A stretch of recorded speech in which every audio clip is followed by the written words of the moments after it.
Very happy to be joined by Graeme Purdy, the CEO of Ilika. He's very kindly agreed to provide us with a company update. We've been holders of the company since 2014, and in the intervening years, we've seen the company progress from technology development through to early product sales of their battery technology, which is applied to various different sectors such as industrial monitoring, consumer devices, healthcare, and also electric vehicle applications. And more recently in March, we're very happy to further support the company in an oversubscribed placing. And perhaps that provides a good entry point for questions. Graeme, could you talk us through the developments in 2019 that led up to the placing and what the use of funds in the placing will be used for? Thank you, Gareth. Yeah. So, it's an exciting time to be a holder of Ilika stock. We've seen a lot of progress over the last year or so. And Ilika has completed its transition from being, as you say, a technology development company to being a specialist in solid-state batteries. So we have two types of solid-state technology. The first one is what we call Stereax, and that's our miniature batteries, primarily for wireless sensors, for what's commonly called the industrial Internet of Things, and also for medtech. We can come back to that in a minute. And secondly, we've got our larger formats, what we call Goliath pouch cells, which are really being developed for larger power applications, in particular EVs. So what we've seen over the past year or so is that these technologies have matured. The miniature Stereax technology is being produced on our pilot line and sold in evaluation quantities to OEMs around the world who are interested in integrating those batteries into their products. And, we've increasingly actually been utilizing the capacity of our pilot line for Stereax for actually making evaluation samples. And so that's been a trigger for us to say, well, we do need some capacity for further development. Let's look at the next phase of our business model and move into a third-party fab. So we can talk a bit more about that perhaps. And with Goliath, it's been quite an intense period for us as we've commissioned our new pre-pilot line in Romsey near Southampton. And, perhaps some of your clients took the opportunity to visit that facility at our Capital Markets Day in December last year. That was a really well attended day, and we had some, fantastic interaction with retail investors, many of whom actually were very well informed about the end markets that we're selling into. And that's really been built to support 3 collaborations under the Goliath umbrella. The first one, Power Drive Line, which is all about rapid charging of EVs, and we're doing that together with Honda and Ricardo. Then we've got the Moses program, which is being led by McLaren, which, as you might imagine, is to develop battery packs for performance vehicles. And then thirdly, our Granite program, which is being led by Jaguar Land Rover and is more about modeling and preparation for low-cost, high-volume production for the mass markets for EVs, as JLR builds on the success of some of the early vehicle launches. Okay. And then, I guess going back to the third-party fab for scale-up of the solid-state batteries, how has that progressed since the placing in March? I imagine, and if I remember correctly, it wasn't too long before we entered lockdown. So has that progressed at all? Yeah, well, what we're doing actually is that we have issued what's called an RFI, or a request for information, to 4 fabs around the world just to make sure we make the right decision about which fab we go into full partnership with, make sure we get the lowest production cost and the closest operating relationship. And those four include Semifab, actually, who we have an MOU with, and they're based up in Scotland. But we also are talking to fabs that are in the US, Canada, and Israel. And we've used this period really to refine our understanding of the cost model and iron out some of the commercial detail of those potential relationships.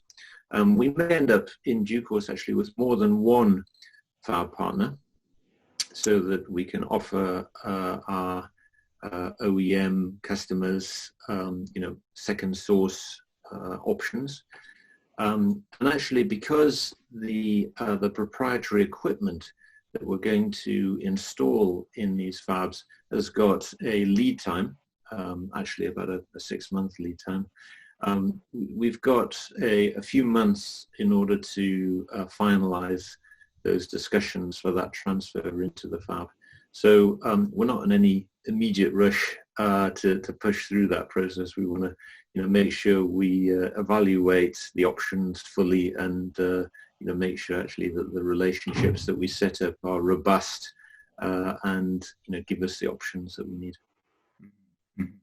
And I mean, in moving to or perhaps having a fab in another country, I mean, not just Scotland, does that provide or does that bring up any challenges? Perhaps not during the current period because everything's being done, over Zoom, etc. Yeah. Well, one of the attractions of having a fab relationship in the UK is that it's easy for us to deploy our experts to that fab to, in particular, assist with the early process validation and, the initial commissioning of the equipment, because clearly we know a lot more about it and how it operates than the fab will initially. But, it's a global industry. Actually, a lot of our customers are in the US, so you could argue that in the medium term, it's actually more advantageous to have a production facility close to where they are. I see.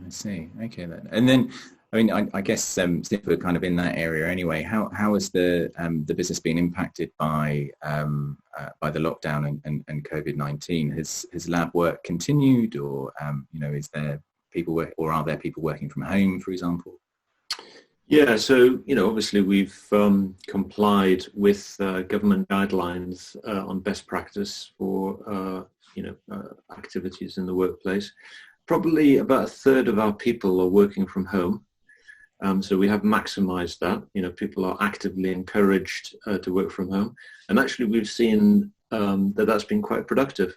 A lot of the data analysis of testing data, and also preparation for the development work that we do in the labs, is done at a desk, and so people can work from home quite effectively. And of course, business development is always done from home anyway. We've seen a lot of the customers that we interact with are perhaps more available, if anything, than they would be under, usual circumstances, because, they're at home perhaps with the kids, and we can build those relationships quite effectively virtually. So in terms of the facilities themselves, what we call the Quad, which is our Goliath facility in Romsey, is still operational and has remained operational throughout the lockdown period, because we've been able to implement social distancing measures from the outset, actually, in that workplace. For those of your clients that visited, they'll remember it's pretty spacious, actually. The labs are pretty big, so we've been able to implement 2-meter spacing protocols very effectively. And actually, we haven't had any potentially COVID-related sickness absences in April or May. So, thankfully, the workforce hasn't really been impacted at all by that. With Stereax, the pilot line is actually embedded in the university here in Southampton, and so that has been shut down since the end of March. We've redeployed people who would normally have gone to that facility to operate the pilot line.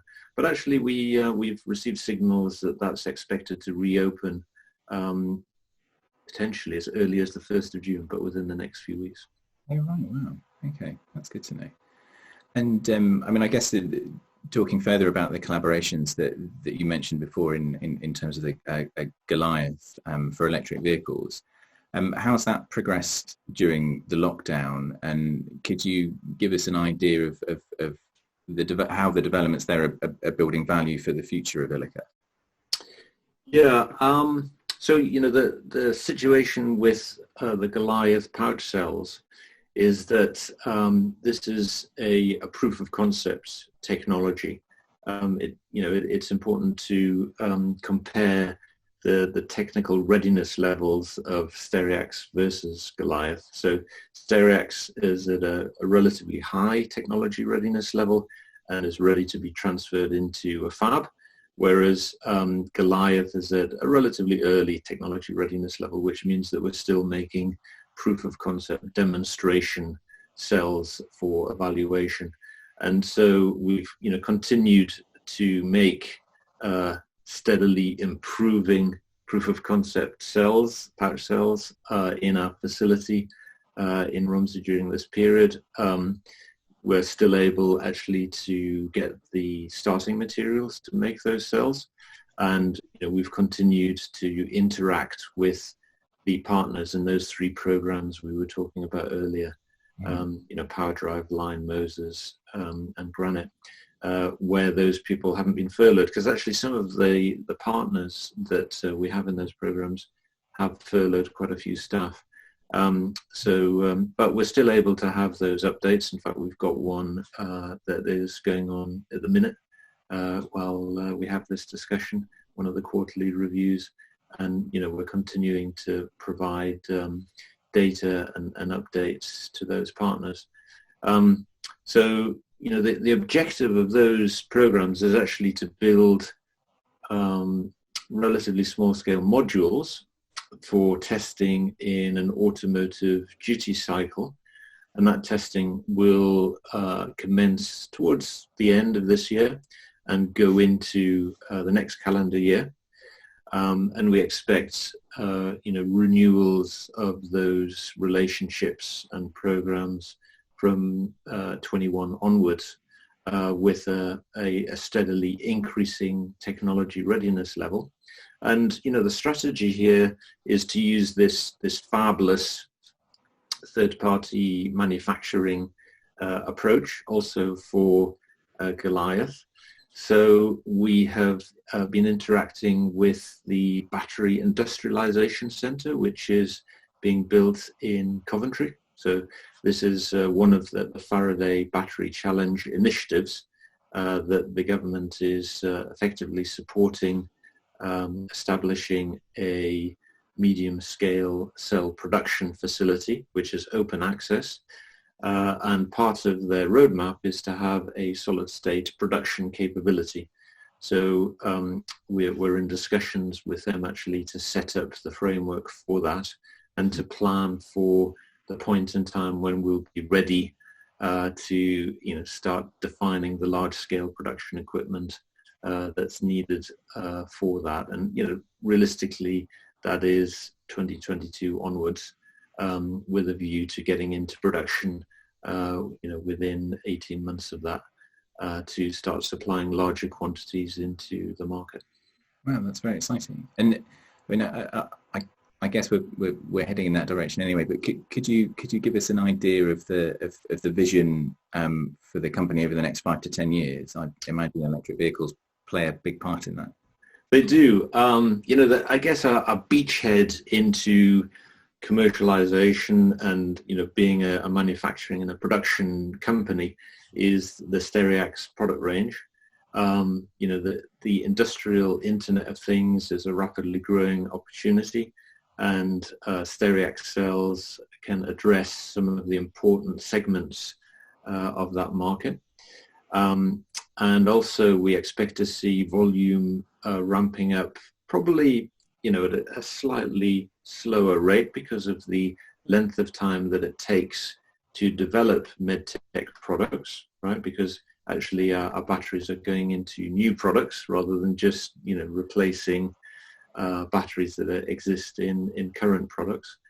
And, there's this massive, let's call it a revolution really, that's taking place in medtech where, traditionally passive implants are being re-engineered to make them smart. So they're collecting and transmitting data from the patient on a more regular basis to the consultants who are caring for the patients. And this data, of course, needs a power source in order to transfer it. And so, these miniature batteries are ideal for that.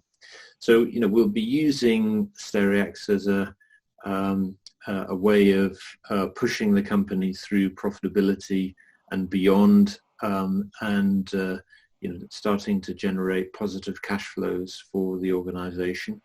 And then the Goliath large format cells will be coming through to market actually initially probably in domestic appliances. So I know perhaps that's not quite as sexy as an EV, but the reality is that, organizations around the world have all got these cordless roadmaps, for things like vacuum cleaners, air dehumidifiers, lawn mowers, beauty products. People actually want a portable battery-powered version of things that you might have plugged into the wall. And, solid-state batteries have got a lot to offer here because they can be rapidly charged, right? It's nothing worse than, wanting to use one of these appliances and finding actually last time we used it, we forgot to recharge the battery. So if you can charge it rapidly, then, that takes away some of that frustration. And also, they're very compact, so they're half the size of a normal battery. So it means that the product design can remain attractive and you can have slim designs that people are used to enjoying. So I think that'll be an early set of opportunities for solid state. And then, to give ourselves time to engineer it into a vehicle, you'll see a second wave of adoption for the larger markets of EVs in due course, probably, closer to 5 years from now rather than being an immediate opportunity. But of course, in the intervening time, there's revenue generating opportunities while we sell evaluation samples to our customers. So, investors should bear in mind that from Ilika's perspective, there is revenue growth to be expected as we sell evaluation samples and go through the whole qualification process that our end customers need to address in order to get their products to market. Brilliant. Well, thanks so much, Graeme. That's been really, really helpful. Thanks so much for joining us. It's been a pleasure. Thank you.